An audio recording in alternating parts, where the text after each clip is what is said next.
Logging into Gmail without a verification code is possible if you've already set up certain security features or saved your login details on your device. To begin, go to the Gmail sign-in page and enter your email address. When prompted for the password, type it in as usual. If you've previously logged into your Gmail account on this device or browser, you might be automatically signed in without needing a verification code.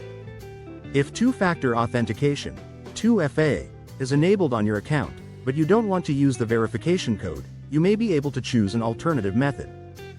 Google sometimes offers options like using a backup email address, a security key, or the Google Authenticator app for easier access. In certain cases, if you've previously marked a device as trusted, it may not prompt you for a verification code. If you're unable to access the verification code or have no backup method, try recovering your account by using the "Forgot Password" or "Try Another Way" options.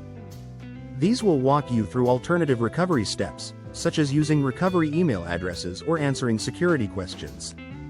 To ensure you don't get locked out in the future, consider updating your recovery settings or reviewing your security methods to have multiple ways of accessing your account.